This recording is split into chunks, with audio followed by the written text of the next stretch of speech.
antes de medianoche. Hola amigos, ¿cómo están todos? Muy buenas noches, como siempre. Nos volvemos a encontrar con un nuevo misterio en Antes de Medianoche, como cada jueves a las 6 de la tarde, desde Utah, los Estados Unidos de América. Hoy vamos a tener un misterio relacionado con la historia y también con las sociedades secretas. En un momentito nada más nos vamos a enlazar con Buenos Aires, Argentina, y estará con nosotros un experto en este tema, el doctor Antonio Las Heras. Como siempre, les recordamos dónde pueden encontrarnos. Estamos en @antes de medianoche show. Ese es nuestro lugar en Facebook. En este momento nos encuentran en vivo. También estamos en nuestro canal de YouTube, Antes de Medianoche Utah USA. Como siempre, les sugerimos suscribirse, darnos un like, compartir. Eso nos ayuda muchísimo a crecer como podcast. Hay un chat activo en ambas plataformas, tanto en Facebook como en YouTube. Ustedes pueden volcar allí sus saludos, comentarios, preguntas para el entrevistado. Todo será tenido en cuenta a lo largo de nuestro programa. Los Torino Auto Repair son la compañía que nos patrocina desde el 2018. Agradecemos este auspicio. Ellos están en el 801-654-1019 si andan por aquí, por el Valle del Lago Salado. El logo de esta compañía de mecánica integral aparece girando continuamente, acompañando a nuestro podcast de cada jueves.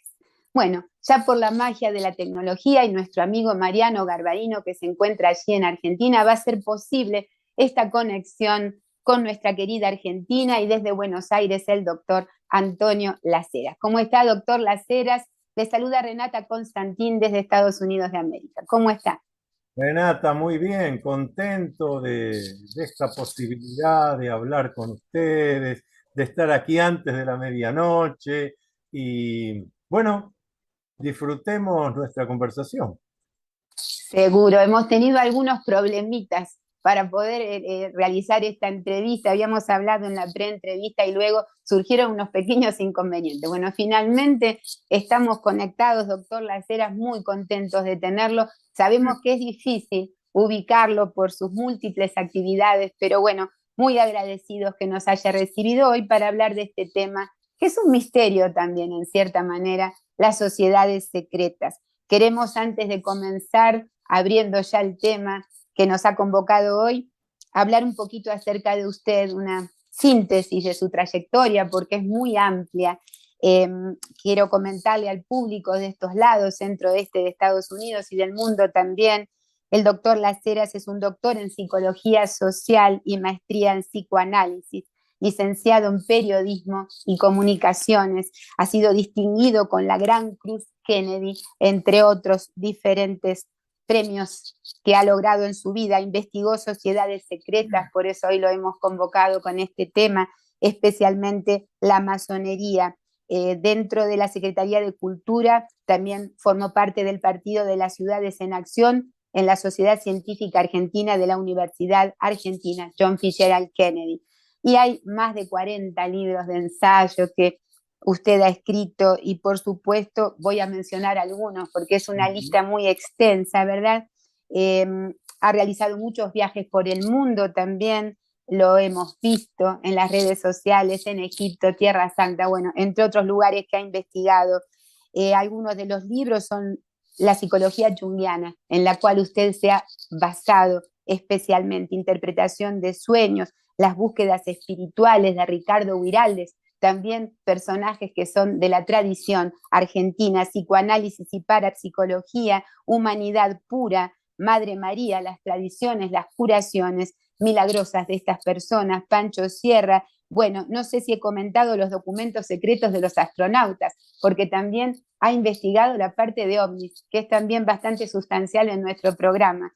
Y bueno, Belgrano y la masonería. Ese fue el que a nosotros nos llamó la atención. En la pre-entrevista yo le comentaba, me encantaría hablar también de los padres de la patria y esta vinculación con estas órdenes consideradas secretas o sagradas. Bueno, vamos a entrar, doctor Las Heras, si le parece bien, en este tema. Yo quisiera preguntarle básicamente el origen de estas sociedades. Yo recuerdo que en una conversación usted me dijo, son muy antiguas, son muy antiguas, vienen desde el pasado remoto del hombre. ¿Qué nos puede contar del origen? Sí, lo primero que tenemos que plantearnos es por qué se llaman sociedades secretas, por qué tuvieron que ser secretas. Eh, Porque en la remota antigüedad, me voy a ir al Egipto faraónico, miles de años atrás. En el Egipto faraónico había lo que se conoce como escuela de misterios o escuelas de sabiduría. Después, griegos y romanos, a medida que invadían Egipto, fueron conociendo estas formas de difundir ciertos conocimientos que ahora vamos a decir, y también encontramos escuelas de misterios en Grecia y en Roma. Pero voy a comenzar simplemente por un dato. ¿Cuánto se ha hablado, se ha escrito y se seguirá hablando de lo que yo llamo la histórica, mítica y legendaria Atlántida? Claro. Atlántida. Seguramente ahora a los que nos están siguiendo les digo, bueno, ¿de dónde viene esta historia de la Atlántida? Y alguno que otro dirá, dos diálogos de Platón hablan de la historia de la Atlántida. Ajá. Entonces yo les repreguntaría y les diría, ¿y qué dicen esos diálogos platónicos? ¿Qué obtuvo él el conocimiento, la idea de, de esa civilización tan especial de la Atlántida? Allí más de uno se va a quedar diciendo, ah, bueno, esto no tengo claro. Yo le voy a explicar. Platón lo dice muy bien. Él dice que Solón, otro de los filósofos, le explicó que su abuelo, el abuelo de Solón, había obtenido el relato sobre la Atlántida en el templo de Sais. ¿Qué es el templo de Sais? Primero, ¿dónde está Sais? Sais es o era una ciudad del antiguo Egipto. ¿Y qué es el templo de Sais?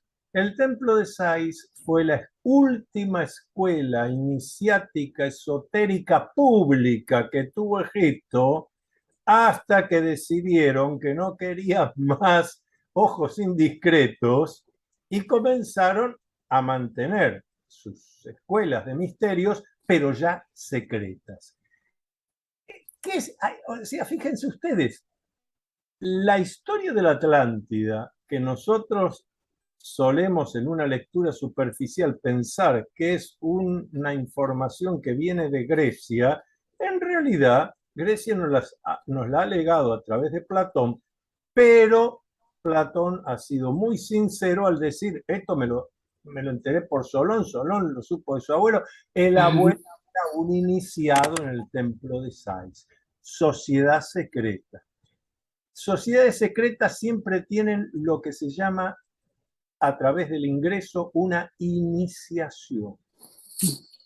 Todavía hoy, sociedades que hoy ya no son secretas, por ejemplo la masonería, hoy es una sociedad discreta, tienen templos en lugares, en las calles, pasan las calles, la gente ve el cartel que dice masonería. Bueno, pero igual se mantiene la tradición de que para ingresar hay una ceremonia ritual de iniciación.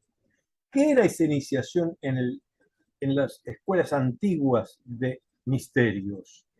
Era buscar una transformación que a través de un ritual vivencial, no un examen teórico, vean la diferencia entre lo académico, que es yo me presento ante un jurado, discuto mi tesis es una cantidad de papeles que yo escribí, pero todo esto es teórico, racional.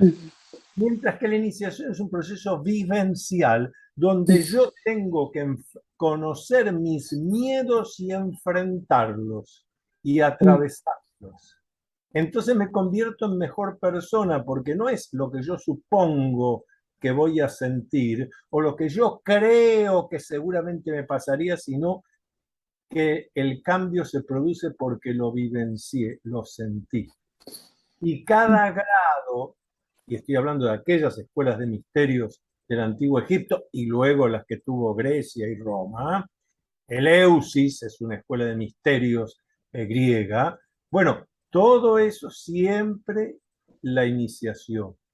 Después se tendrá en cuenta la parte intelectual para lo que es la filosofía, el desarrollo de la espiritualidad, pero sobre todo las escuelas de misterios, las sociedades secretas, lo que buscan es transformar a la persona haciéndola encontrar consigo mismo. Y encontrarse consigo mismo es lo opuesto a estar estimulado por lo externo. Tengo que estar estimulado por lo interno. Por eso, en estas escuelas de misterios, como en la actualidad y hace 100 años también en los templos masónicos, no es que en un templo masónico o en un templo Rosacruz o en un templo de la escuela iniciática que sea, se va a orar, a pedirle a Dios. No, no, no. Ahí se reúne gente, aquel que tiene un credo, el otro que tiene el otro credo, eso no importa. Se llama templo, que viene de la idea de templum, de estar aplomado, el lugar donde encontrás la serenidad, donde tenés tiempo para la comunión, común unión con lo espiritual. Y hacer un trabajo donde prevalece el nos en lugar del yo. En el templo es el nos, todos los participantes. La unión. Otra cosa, Renata, que otra cosa importante, la idea de hacer prevalecer el nos sobre el yo, sobre todo en la sociedad individualista que hemos desarrollado. Bueno, de allí, de esa remota antigüedad, donde los sabios, entonces llamados sacerdotes, se dieron cuenta de algo que es eje en esta cuestión. El conocimiento no es para todos. Claro, es como que, bueno, de alguna manera Para son todos como... aquellos que estén dispuestos a hacer el recorrido que hacer. Esa es la idea. Como elegidos en cierta manera. Por eso pienso que es un grupo que reviste cierto hermetismo, ¿verdad? Lo decíamos al principio. Sí son conocidos entre ellos, pero no son conocidos por otros, ¿verdad? Ese es un poco lo que las personas a veces les llama la atención dentro de, por ejemplo, la masonería. Yo quería preguntarle... Sí, Sí, pero perdón. para lo que decís, porque si no, elegidos puede dar la idea de que hay algunas personas con una sabiduría especial en la orden esotérica que sea y dice aquel sí, el otro no. No, no, no, no. Nada de eso hay.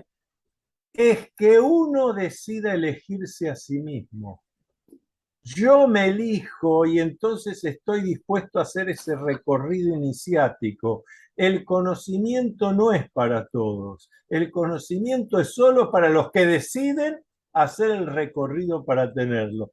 Y en lo académico ocurre lo mismo. En principio cualquiera puede ir a una universidad a estudiar la carrera que quiera, pero yo me tengo que elegir y decir, bueno, los próximos 5, 6, 7 años voy a hacer esta carrera, voy a tener que dejar cosas de lado porque voy a tener que tener mucho tiempo para estudiar, para ir a tomar la clase, para escribir mis apuntes.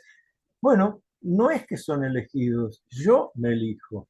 Y esto es muy importante destacarlo porque lo que siempre han buscado estas sociedades de misterios, iniciáticas, es convertir a cada persona, varón o mujer, en protagonista de sí mismo. No que otro me lleve de la nariz y me diga lo que tengo que hacer. Es yo decido, yo decido. Y fíjate hasta qué punto eso es importante, que por ejemplo, en la Iglesia Católica Apostólica y Romana se dice en los evangelios que son los 5 que conocemos, que forman parte de la Biblia, muy bien, pero ¿y los otros evangelios? Y entonces nos dicen, ah, no, no, esos son herejes. ¿Qué significa hereje? Hereje significa yo elijo. Así que, ojo con pensar que el hereje Claro. alguien que está descastado, que está a un costado del camino. No, no, no. Es alguien que decidió elegir. Yo elijo y digo que esto es y hago mi camino. Ahora sí, Ujú.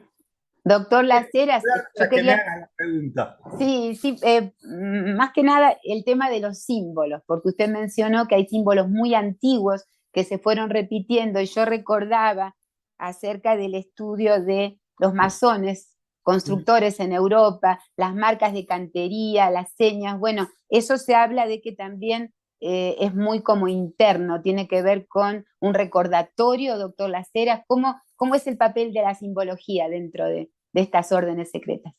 Tiene que ver con dos cosas. Cada señal de estas es a su vez signo y símbolo.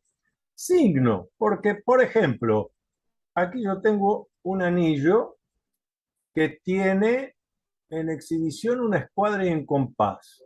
Esto es signo de pertenencia a la masonería.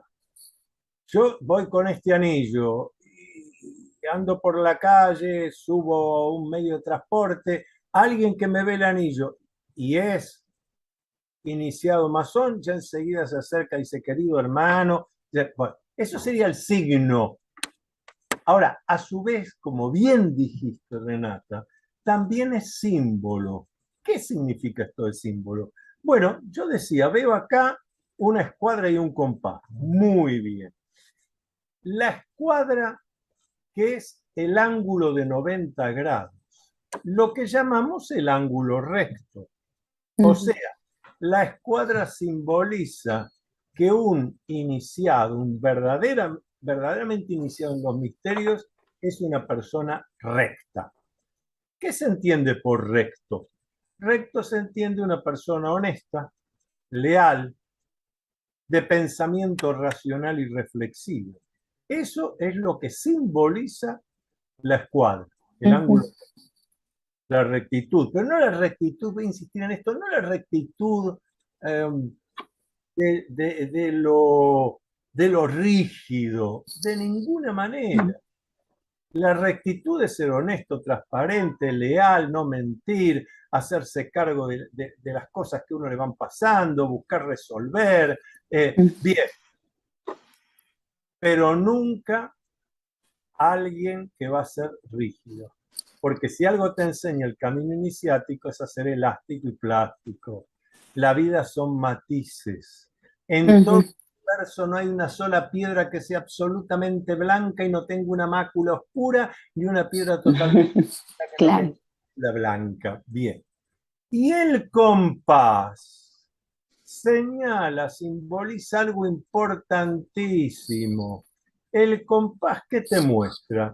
Bueno, vos podés ir abriendo el compás y haciendo círculos cada vez más grandes, hasta un límite, a partir del cual ya abriste tanto el compás que ni siquiera podés hacer el círculo. ¿Qué simboliza esto en relación a la condición humana? Que la única ambición que un ser humano no debe tener es la de infalible. La única ambición que un ser humano no debe tener es la de pensar que todo lo que quiero, todo lo puedo. No. El compás señala que me puedo ir extendiendo hasta un cierto límite. Todas las personas tenemos capacidades para ciertas cosas. Tenemos esencias, naturalezas a desarrollar, pero para ciertas cosas, dos, tres, cuatro cosas. Yo soy muy maravilloso hablando, como ustedes se dan cuenta, me siento a escribir, escribo bárbaro. Ahora, ya lo vimos hace un par de días, se lo vamos a decir a los que nos siguen, que sin embargo, para desmutear un micrófono y poder hacer el Zoom que queríamos hacer, bueno, no pude, porque la tecnología no es lo mío. Entonces, eso te señala el compás. Sí, las eras, usted para estas tres, cuatro cosas es una maravilla, siga formándose, no se quede. Sí. Ahora, lo demás déjeselo a otro, el nos. Debe haber gente muy buena en la tecnología que me venga a ayudar. Yo puedo ayudar para esto otro. Debe haber gente muy buena en aquello otro, en la gastronomía, que se ocupe de alimentarme bien. Fíjense la importancia de esto, Claro. porque pone a la persona, al individuo, en el contexto. Por eso otro símbolo importante de la orden masónica, por ejemplo, es la cadena. Hay gente que ve una conferencia abierta a todo público, a una logia masónica, y en el techo había dibujado, o estaba realmente en metal, una cadena que daba vuelta a todo el templo, toda la logia. Qué cosa rara. No, cada eslabón simboliza un hermano de la orden, pero cada eslabón está entrelazado con el otro. Cada eslabón solo serviría de pisapapeles, serviría de plomada, o sea, no serviría, pero Claro. cada eslabón unido al otro arma una cadena de unión que permite logros impensados en la individualidad. En cambio, en el nos, los humanos, idea que tengamos, fantasía que tengamos, todo lo que el ser humano es capaz de fantasear, lo puede llevar a lo concreto. Lo que generalmente no puede es intentándolo hacer solo. ¿Sí? Perfecto. Son conceptos muy profundos de integridad, ¿verdad? Integridad y de unión. Yo quería preguntar acerca del Templo de Salomón, porque se habla mucho de los rituales que también se llevaban a cabo allí, la relación que hay. ¿Cuál es esa relación tan antigua también con el Templo de Salomón? Lo primero que hay que señalar es, efectivamente, fue Salomón, el rey Salomón, un rey sabio, un gran iniciado, el que ordena construir el primer templo y además lo financia. Pero ¿a quién mandó para que fuera el arquitecto? Hiram Abif. Hiram Abif es un arquitecto que fue el que construye el Templo de Salomón y que después, a lo largo de la historia, va a quedar como una de las personalidades claves en la masonería. Porque tal como vos dijiste, masonería, masón viene de albañil, de constructor. En aquella época era el que construía el edificio. Ahora, ¿pero qué edificio construye? Un edificio que tiene los planos que Jehová envió. Esto tiene una simbología muy importante porque entonces el ser humano, vean el símbolo, el ser humano no está para construir lo que quiero, no quiero, me gusta, no me gusta, se me da la gana. Eso lo hace la persona que no encontró todavía su condición cabal de persona, de protagonista. Uno está para cumplir los roles y funciones que la gran arquitectura universal, el gran arquitecto del universo ha fijado para uno. Ahora, esto requiere, de vuelta a lo que decíamos antes, todo un trabajo interno, un trabajo de iniciación y descubrimiento, un trabajo de espiritualidad. Cuando yo digo que sea en el rosacrucismo, en la masonería, en el templarismo, hay órdenes neotemplarias y tantas otras órdenes de este tipo, entre comillas, mal llamadas hoy en día secretas. Y yo digo, ahí se trabaja la espiritualidad. Más de uno me asocia la idea de espiritualidad con religión. No, son dos cosas distintas. La espiritualidad es una tarea individual donde yo hago un trabajo interno a través de la meditación, a través de la reflexión, a través de lo inteligible, a través de la intuición. Hago un trabajo interno para encontrar cuál es mi rol y función dentro de esta gran arquitectura del universo. A medida que voy encontrando eso, voy logrando algo que es algo que tanto pide la gente hoy en día en todo Occidente, en el Oriente occidentalizado, que es la armonía. Pero no se consigue la armonía mirando los estímulos externos. No se consigue la armonía porque yo pueda cambiar el auto, tenga un mejor celular, me vaya más tiempo de vacaciones. Esas son otras cosas. La armonía surge de descubrir las esencias de uno. ¿Y por qué digo descubrir? La palabra descubrir es precisa. Descubrir es sacar, descubrir, sacar el cobertor, sacar lo que me cubre. En esto, vos en la presentación que hiciste de mí, hablaste de yo ascripto, investigo la vida y obra de Carl Gustav Jung. Jung a esto le dio bueno, Jung era un gran iniciado también, pero además de eso, Jung desde la psiquiatría, la psicología, le dio un nombre muy claro a esto que estamos hablando. El sufrimiento de la gente que se debe al uso de la máscara. La persona no se presenta tal como es y va siendo, sino que con la máscara de así los agrado, así les gusto, así no se enojan, así me van a querer más. Bueno, toda esa artificialidad es algo ajeno a cualquier buen iniciado. Al revés, el buen iniciado, el trabajo que hace es conózcanme como voy y voy siendo. Si les parece bien, compartimos el sendero y si no, cada uno sigue por el suyo. Pero la libertad, el alivio energético psíquico que da poder no andar con máscaras.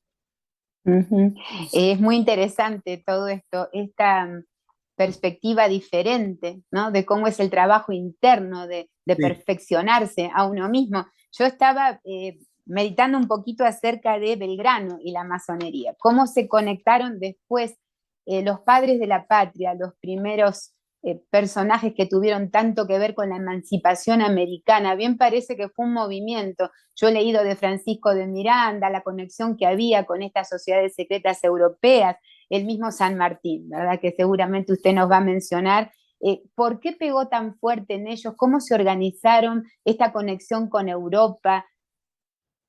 Bueno, lo primero que tenemos que decir es que todo el continente americano, América del Norte, América Central, América del Sur, fue transformada y constituida en gobiernos democráticos por la intervención de maestros masones.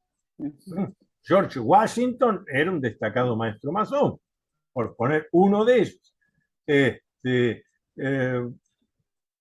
¿Qué pasó? Toda esta gente se había educado, o en su mayoría, habían tenido educación en Europa, en una época donde se empezaba a repensar el tema de la libertad, el tema del cómo debe ser gobernado uno, es decir, cómo debe ser el gobierno del país donde uno habita. Y entonces, todas estas personas que después dieron lugar a lo que podemos llamar la emancipación americana, es decir, de todo el continente americano, la idea que trajeron está bastante cercana a la Revolución Francesa. Si bien la Revolución Francesa no tuvo orígenes masónicos, como a veces se dice, pero no tuvo, no es cierto, pero la idea de igualdad, libertad y fraternidad sí son ideas que la masonería del fines del siglo XVIII, o sea, 1700 y tantos, comienzos del siglo XIX, 1800 y tantos, tenía. Fraternidad, es decir, hermandad. Tanto es así que todavía hoy en una logia se habla de los hermanos de la logia. Entre hermanos sean templarios, rosacruces, masón, lo que sea, entre ellos se hablan de frates y la relación fraterna, fraternal, somos hermanos. Igualdad. ¿Pero qué tipo de igualdad es la que se trajo a América? La idea de la igualdad de posibilidades. La idea de la igualdad para la toma de decisiones. Nadie pensaba en esa época, todos somos iguales porque sí. No, no, no, no. En potencia todos somos iguales, pero después hay que desarrollar. Acá tuvimos en la Argentina, bueno, tiene estatuas en Estados Unidos también. Voy a hablar Sí. del maestro de América, de Domingo Faustino Sarmiento, un destacado masón, un hombre que fue el gran maestre de la orden masónica de la Argentina hacia fines del siglo XIX, 1800 y tantos. Sarmiento tiene una expresión que es típicamente salida de la logia, cuando él dice, sí, todos somos iguales, y el que tiene que decidir los destinos de una nación es el soberano, es el pueblo, punto y coma, pero hay que educar al soberano, hay que educar al soberano. Yo me convierto en soberano, en verdadero pueblo, cuando yo tengo la educación necesaria para tomar mis decisiones y no que alguien que me diga palabras lindas, me engatuse, me esté llevando de la nariz y me haga, por ejemplo, ir a votar en una elección aparentemente democrática y termino eligiendo cualquier cosa porque en realidad yo no pensé, no razoné, no Claro, reflexioné, no claro. tengo la educación necesaria para entender si me están engañando o no, si lo que me Ujú. están prometiendo se puede cumplir o no, o si se cumple, qué efectos traerá eso, que me lo están diciendo que es tan maravilloso, tan lindo, sí, pero pasa esto, ¿qué consecuencias tendrá? Eso lo puede hacer la persona que está educada, que está instruida. Y educado e instruido no es ser enciclopédico, así conozco de geografía, pero también conozco de historia, matemática, física y química. Más bien es que yo esté capacitado al pensamiento racional y reflexivo, que yo sea capaz de pensar, de decir, pero esto que me dicen es cierto o no. Por eso el maestro de América, el gran maestro Domingo Faustino Sarmiento decía eso, sí, todo muy bien, pero hay que educar al soberano. Ujú. Entonces, Conocer, doctor Lacera, la verdadera libertad, ¿verdad? La ah, libertad de pensamiento, claro, una ahora, libertad ahora vamos a llegar a interior, la claro, libertad. claro. Dijimos, fraternidad, igualdad, libertad. Bueno, ahora hablábamos de qué entendemos por igualdad. Igualdad es que todos tengamos la capacidad para pensar, para tomar decisiones, para entender de qué se trata y para que no me engatusen, no me engañen. En esas condiciones yo me convierto en persona libre, porque yo solo puedo ser libre cuando puedo ser protagonista de mi propia historia. Y si ahora alguien nos dijera, pero ¿qué es protagonista de la propia historia para el doctor Antonio Las Heras? Ya les contesto. Por eso, al contestar esto, siempre digo, olvídense de que hay un destino, olvídense de la fatalidad, olvídense de la casualidad, o mirá qué barbaridad lo que... No, no, no. Cada uno de nosotros es el resultado de las decisiones que toma y de las decisiones que no toma. No hay un destino por el cual yo salgo a plantar trigo y el trigo se me transforma y termino cosechando maíz. No, sembré trigo, cuidé mi trigal, cosecho trigo. Descuidé mi trigal, se me arruina y me lo comen los bichos. Entonces, eso es libertad. Libertad es que yo puedo tomar conciencia que cualquier cosa que me ocurra, buena o mala, tiene relación con las decisiones que yo tomé en mi vida. No Ujú. que cuando pierdo la libertad. En el preciso momento que yo digo, bueno, a mí me va mal porque aquel no me entiende, a mí me va mal porque el gobernante de turno, no, no, no, a usted le va mal porque usted está poniendo su libertad en las manos de otro. Si esto Ujú. salió mal, a ver cómo lo corrijo. Ese es el concepto de libertad.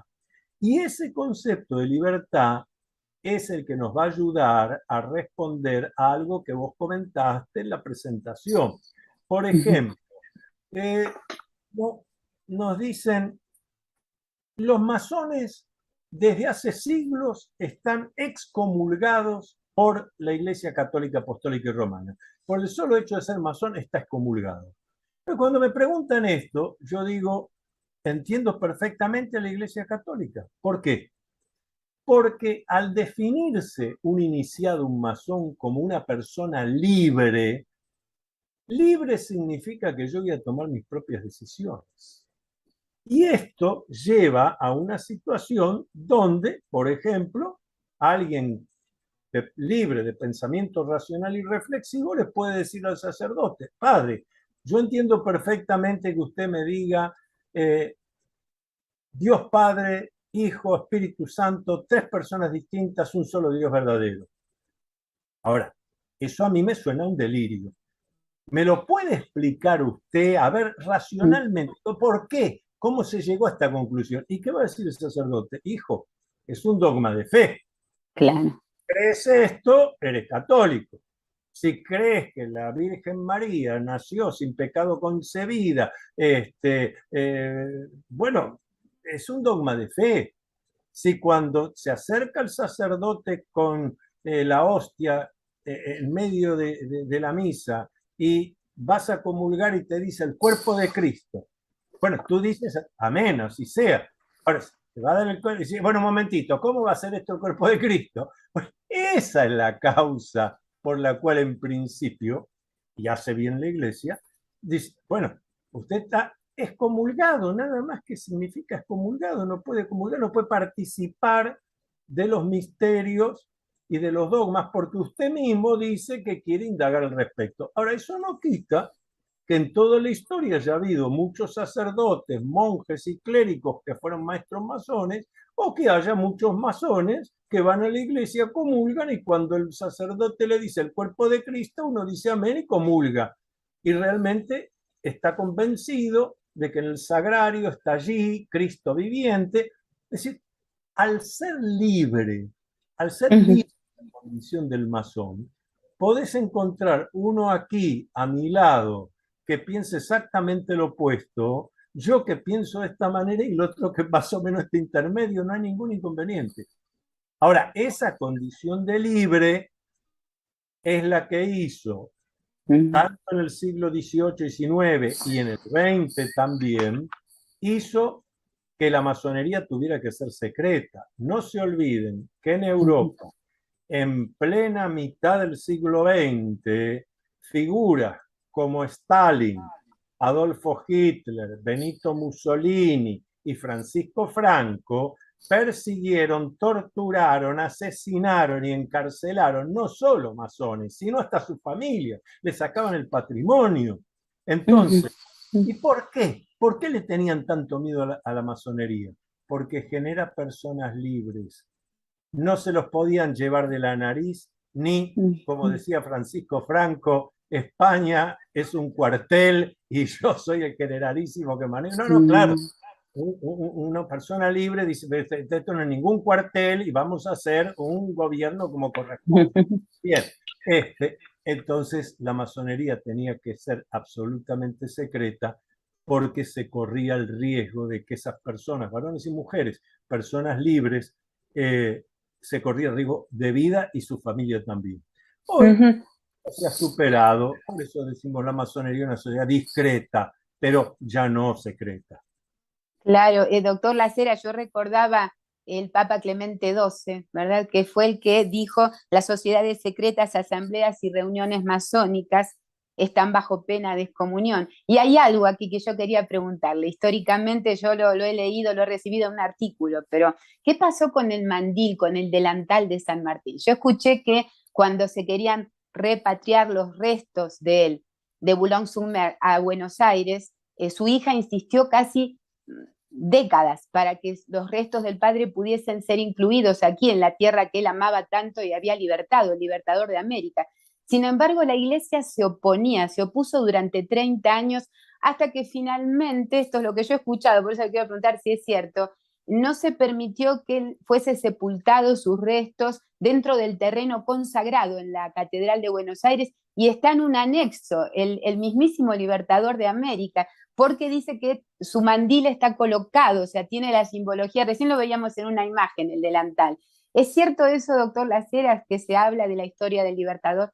Lo que es absolutamente cierto es que el mausoleo al general San Martín se encuentra fuera de la nave de la iglesia mayor de la Iglesia Católica Argentina, que es la Catedral Metropolitana. Pero sin embargo, está construido ese mausoleo de tal forma que si uno intenta entrar, la única manera que tiene es hacerlo por la nave central de la Catedral Metropolitana.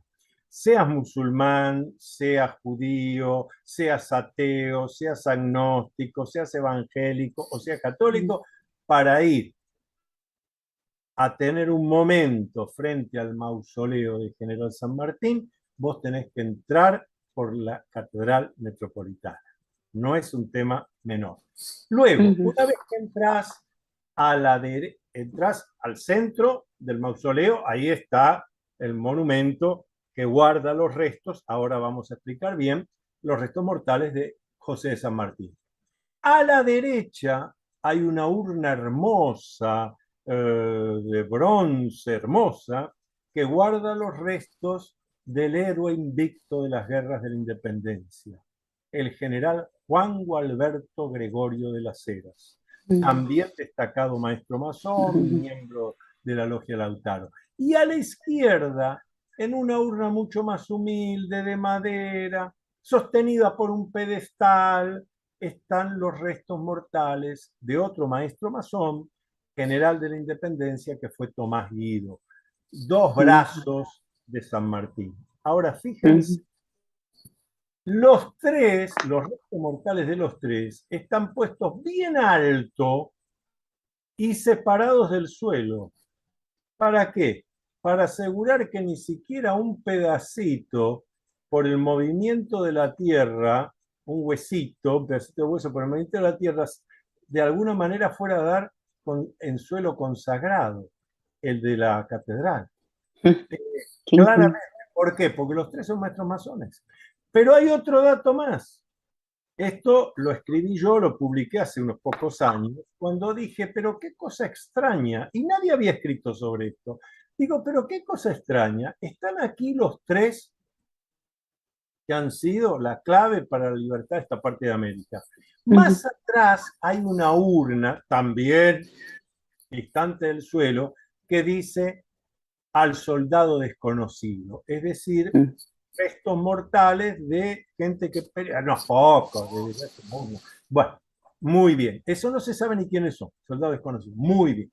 Ahora, lo que yo denuncié en aquella época, señalé una realidad, y está publicado en los medios, digo, pero qué cosa extraña, estamos dentro de un lugar que parece de la Catedral Metropolitana. Están estas tres personas más el soldado desconocido. No hay una sola cruz acá. ¿No les llama la atención? A raíz de eso, al poco tiempo, sobre la urna, no destacando al general San Martín, no, sobre la urna, contra la pared y sobre la urna al soldado desconocido, allí pusieron una cruz de madera. Una cruz de madera, que es la que si van hoy en la Catedral Metropolitana van a poder ver. Pero eso es de hace poco tiempo. Antes no había una sola cruz, salvo una. Claro. La urna del general Juan Gualberto Gregorio de las Heras tiene adelante, acuérdense que esta urna fue hecha en Chile, donde murió Las Heras, en Santiago de Chile, fue enterrado por bastante tiempo, luego puesto en esta urna maravillosa que está rematada por un águila sobre la cordillera, y fue traída de Chile. No se hizo acá, ni mucho menos vinculado a la catedral ni a la Iglesia Católica. Fíjense, tiene una cruz adelante, pero no es una cruz cualquiera. Es una cruz de la Orden del Temple. Es una impresionante, claro. Claro, que yo lo digo y se me pone la piel de gallina, porque digo, sí. y acá, ¿qué señala ahí acá? De que le han puesto una cruz templaria. Y luego, a raíz de eso, mis investigaciones sobre la historia de las sociedades secretas en el Río de la Plata, me encuentro que a fines del siglo XVIII, exactamente 1795, en la aldea de Buenos Aires, siempre me gusta señalar la idea de aldea, porque hay que tener en cuenta, uno habla de Buenos Aires, parece que siempre, como decía Jorge Luis Borges, se me hace que Buenos Aires existió siempre, claro, y tuvo 3 millones de habitantes. No, en 1795 Buenos Aires era una aldea humilde que cada vez que llovía se inundaba todo, los carruajes quedaban enganchados, no había una calle con empedrado, una cosa muy humilde. Sin embargo, en 1795, aquí en la aldea de Buenos Aires había una logia que se llamaba Orden de los Caballeros Templarios. Explíqueme a alguien, porque yo sigo trabajando, investigando algunos datos encontrados, algunas pruebas interesantes, pero explíqueme a alguien qué hacía en 1795 una logia con el nombre de Orden de los Caballeros Templarios. Y después me encuentro la urna del general Las Heras, nacido justamente en la aldea de la ciudad de la aldea de Buenos Aires, que tiene, alguien le hizo poner la cruz del templo. Es muy interesante, es interesantísimo. Doctor Las Heras, vamos a hacer un pequeño corte que siempre tenemos acostumbrado en nuestro programa. De regreso, me gustaría preguntarle acerca de un lado un poquito oscuro que la gente también maneja. Por ejemplo, el Opus Dei. ¿Por qué hablan tanto de que hay un 2% del mundo en el cual confluye todo el poder y el dinero y manejan al otro 98%, el nuevo orden mundial? Muchas cosas que se hablan sobre estas órdenes secretas, que hay de cierto, que no. Regresamos en un momentito, nada más con más Antes de Medianoche. Ya volvemos. Ya regresamos con Antes de Medianoche.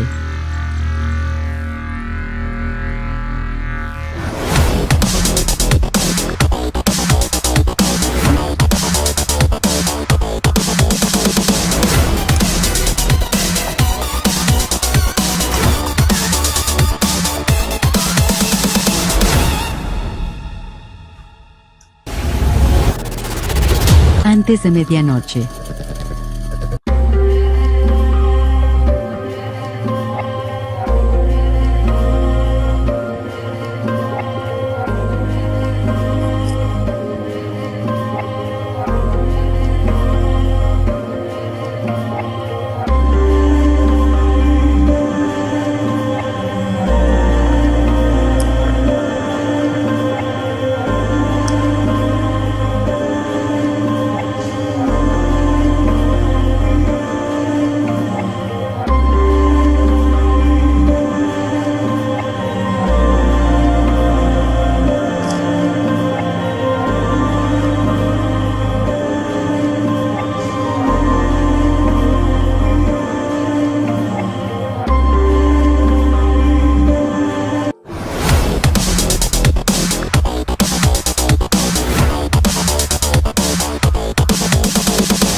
Antes de Medianoche. Gracias amigos por estar hoy con nosotros en Antes de Medianoche, todos los que nos están acompañando en el chat. En lo sucesivo responderemos por escrito cada una de sus inquietudes. Saludamos a todos que tan amablemente nos siguen cada jueves. Gracias a los grupos que nos comparten. Argentinos en Madrid, la página oficial Visión Omni con Silvia y Andrea Simondini. Agradecemos a los argentinos en Utah, latinos en Utah, los uruguayos en Las Vegas, Nevada, Estados Unidos de América. Urantia Internacional, avistamientos OVNI en la Argentina y el mundo. Para Psicología Espiritual, los Missing 411. Agradecemos a SUFON, la Asociación de Ufólogos del Norte de Chile, Latinos en Utah County, OVNIs, Reportes, Argentina Oficial, Café Ufológico de Mendoza, los podcasts de Salt Lake City, OVNIs Paraguay, los Expedientes Secretos X. Agradecemos al grupo del señor Jaime Maussan, Utah en Español, Café Ufológico de Santiago de Chile, Comunidad Estelar Argentinos en Miami, Florida, los que creen en vida extraterrestre, hispanos en Sacramento y Arizona. Agradecemos a The Secret of Skinwalker Ranch, esta es aquí local de Utah, los latinos en Long Island y New York, hispanos en el norte de California. Agradecemos a los hispanos en Israel, argentinos en Madrid, Missing 411 y los ovnis sobre Argentina. Hay otros grupos a los cuales mencionaremos en lo sucesivo y vamos a entrar ahora con esta pregunta. Hace poquito, a fines de julio, hubo aquí un atentado un poco extraño en el estado de Georgia, doctor Las Heras. Fue aviso público, se colocó en los diarios, también en los medios, en la televisión. Se habló de que habían sido voladas en un atentado con explosivos las famosas piedras guías de Georgia, que se encuentran aquí en un lugar del este de los Estados Unidos, en Elbert. Desde 1980 esos monolitos están allí colocados. Hay un misterio también, se habla de las sociedades secretas de una persona, R.C. Christian, que era un Rosacruce, se cree, que fue el que puso esas piedras, compró ese predio y colocó allí un decálogo que ha sido por años un enigma. Porque entre las cosas que menciona es reducir la población a 500 millones de personas en el mundo, debido a que necesitamos tener un balance más eficaz de los recursos humanos y naturales. Bueno, esto por supuesto cada tanto trae una controversia tremenda, pero la gente sigue creyendo en el nuevo orden mundial. Siempre se menciona, especialmente en las teorías de conspiración, que hay un grupo de familias poderosas, entre ellas Rothschild, los Bauer y otros como los Rockefeller, que han estado siempre atrás del poder mundial. De ellos también se habla de que pertenecieron a sociedades secretas.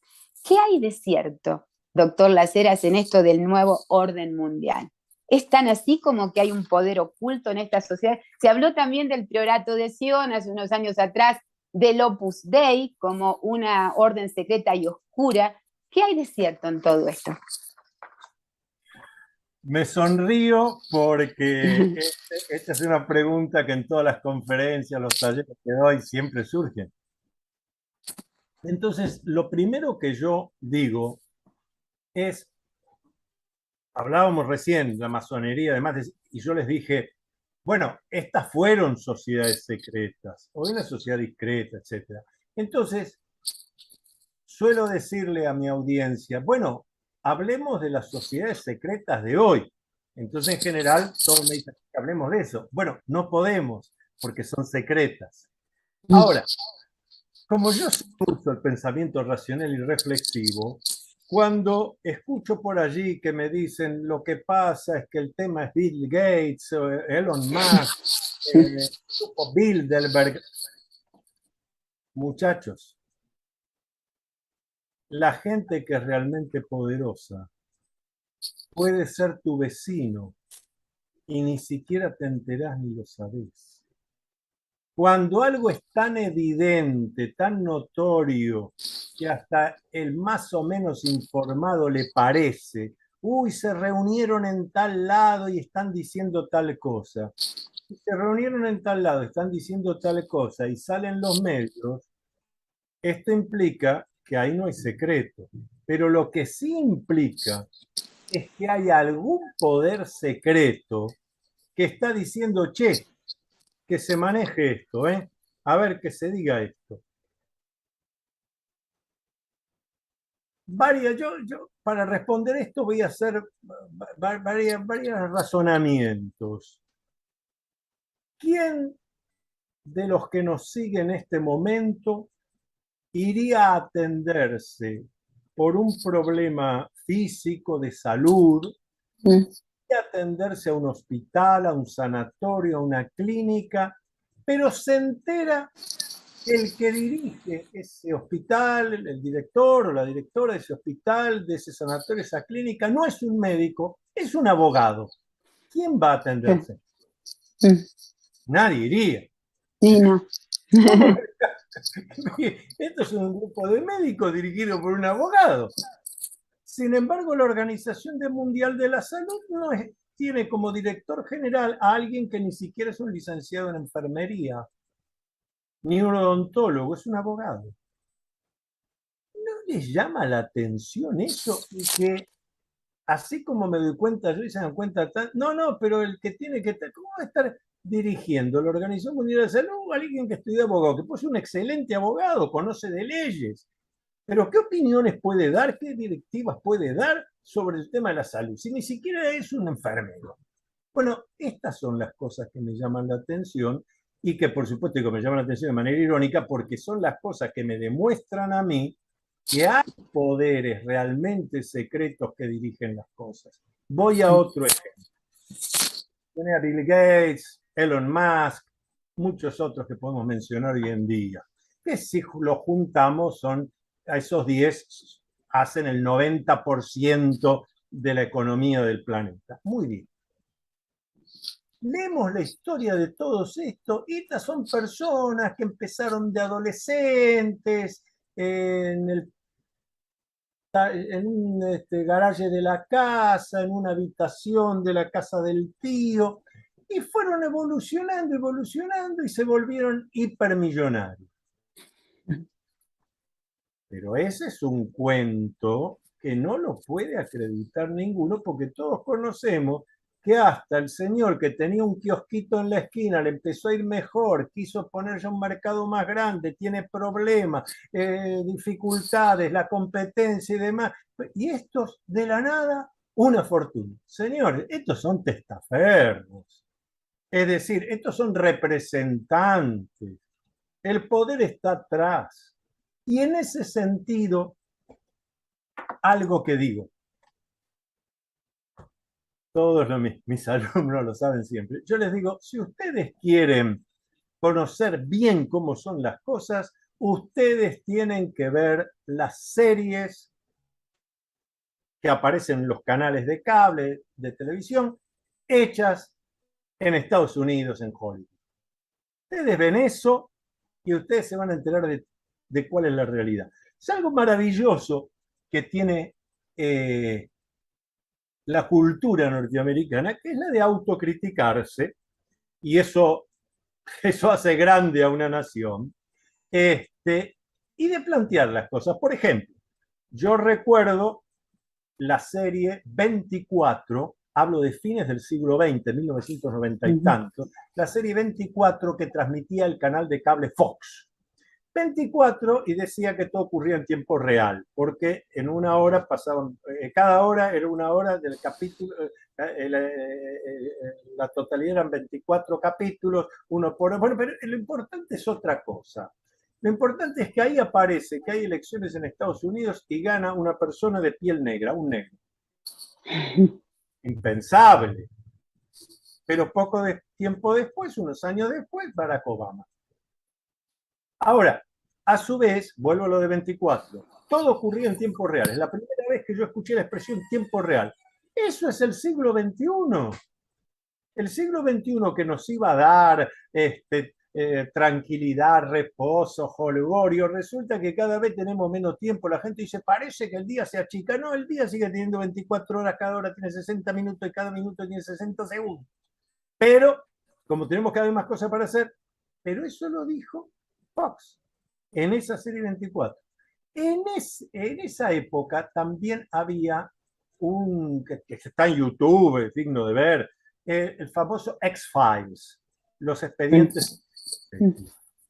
Y ahí en X-Files, en uno de los capítulos, está todo.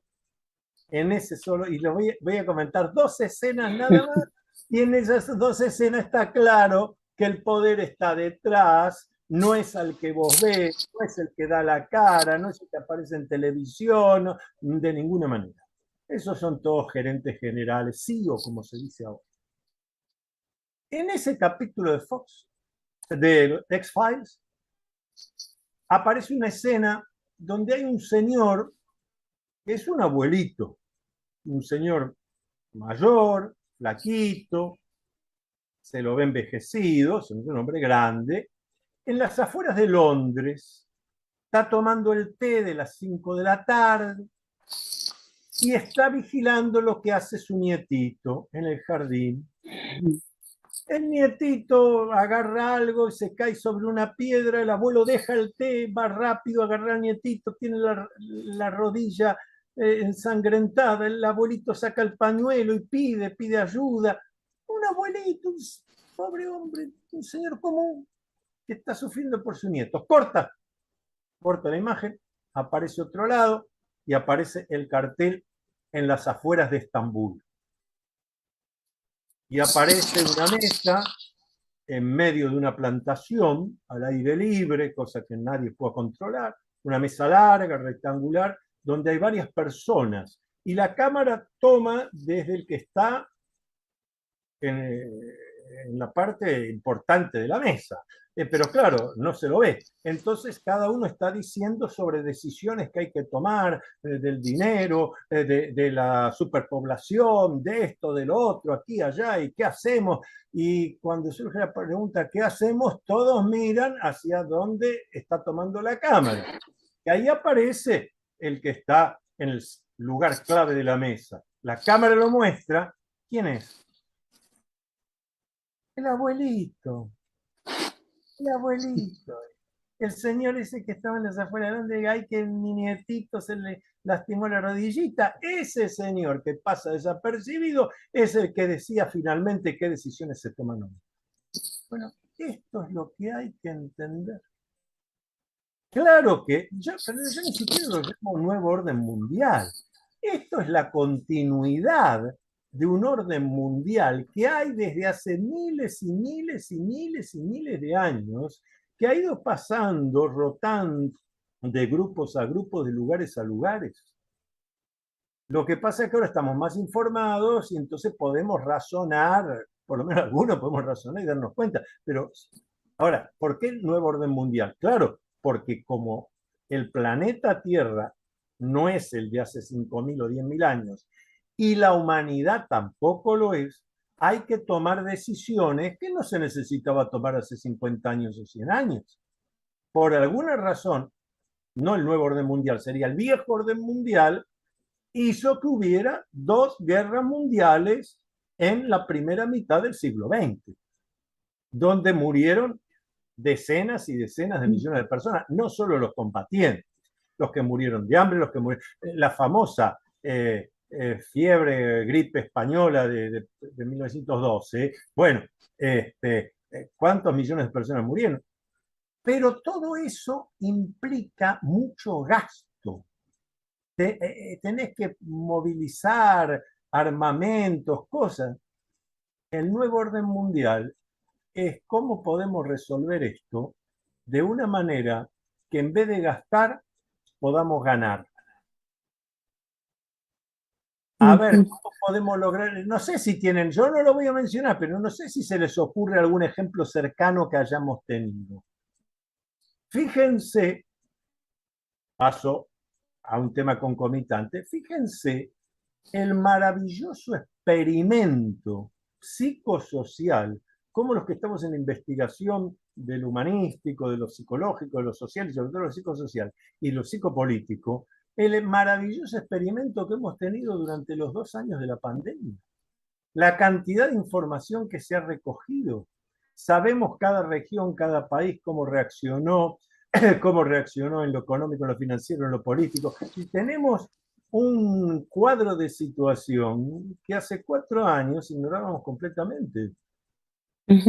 Sí, eso ha llamado muchísimo la atención a muchas, claro, son muchos los sectores que hablaban de esto, cómo nos ha afectado, y aún muchos piensan que es una preparación para algo más que va a venir, ¿no? Esto de recluirnos y que, bueno, automáticamente quedamos como aislados y aprendimos a vivir así en ese aislamiento. Muchos hablan de que es realmente un propósito. Eso es lo que yo comentaba recién. Y cuando usted hacía mención a series de televisión donde parecen haber anunciado o haberse adelantado a realidades. Yo Siempre. recordaba los Simpsons, los famosos Simpsons, que estos también son un enigma, porque dentro de lo que es un cartoon o lo que es en sí una animación, han presentado en esa familia muchísimos temas que luego realmente sucedieron, y la exactitud de los símbolos que allí van implícitos son muy llamativos. La gente casualmente se pregunta cómo pudieron saberlo, y allí se han presentado todos los temas de la realidad política y social y económica del mundo, ¿verdad? Doctor Las Heras, hemos llegado al final de la entrevista. Quiero, en lo personal, agradecerle muchísimo, y sé que el público está muy agradecido por el tiempo que usted se ha tomado en contarnos estas maravillas, tanta información histórica y también de la actualidad y sus propios pensamientos al respecto. Como siempre le preguntamos a todos los entrevistados cómo hace la gente para acercarse a ustedes. Es obvio porque está en muchísimos lugares, pero ¿cómo sería una manera directa de aquel que quiera saber más sobre usted? Una manera directa que pueden usar desde cualquier parte del mundo es ingresar en mi página web www.antoniolaseras.com, antoniolaseras.com.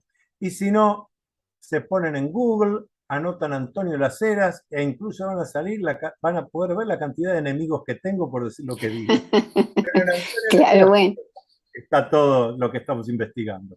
Es inevitable cuando uno comienza a pensar, ¿no? Como usted decía en un principio, elaborar su propia razón, su propio pensamiento. Muchas gracias, doctor Las Heras, lo despedimos. Un abrazo para todos, un luminoso abrazo y agradecido, luminoso abrazo. Muchas gracias, y nos despedimos también del público. Será como en una semanita nada más, con un nuevo misterio en Antes de Medianoche. Nos vemos. Antes de Medianoche.